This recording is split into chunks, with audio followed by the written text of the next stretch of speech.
Le séjour à l'hôpital de Pierre Palmade devrait prendre fin ce lundi 24 avril, plus de 2 mois après le grave accident de la route qu'il a provoqué à Villiers-en-Bière, en Seine-et-Marne.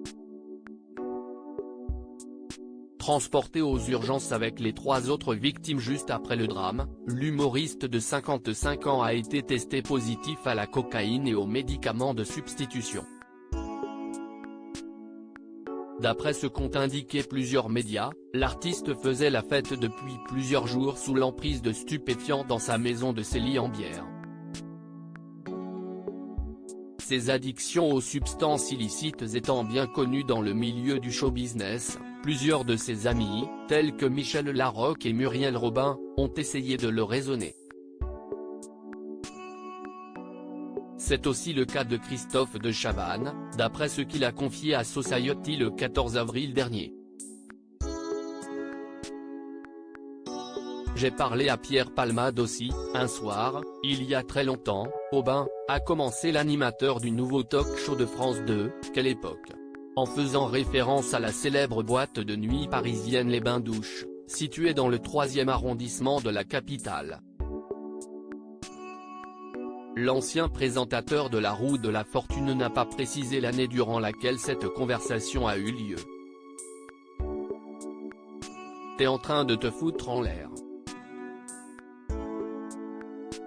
Parce que tu as du talent, a-t-il sermonné, inquiet de voir la star de l'humour se perdre dans les soirées chemsex et la dépendance à la drogue. Plus tard, il m'a appelé pour me dire qu'il avait tout arrêté et que c'était grâce à moi. J'ai répondu, merci, pourvu que ça dure. Et ça n'a pas duré. A tristement conclu l'acolyte de Léa Salamé. Supérieur à Pierre Palmade, François Cluzet, Benoît Magimel. Les stars sans tabou sur leurs addictions. Tu as vu ta tête, Pierre ? Très proche de Pierre Palmade, Muriel Robin s'était un jour fortement emportée contre la toxicomanie de son ami. L'humoriste avait lui-même raconté l'anecdote dans son autobiographie publiée en 2019, intitulée « Dites à mon père que je suis célèbre ». À cette époque, les deux artistes connus pour leur spectacle Ils se sont aimés en 2001 et Ils se re-aiment en 2012, travaillaient ensemble sur de nouveaux sketchs.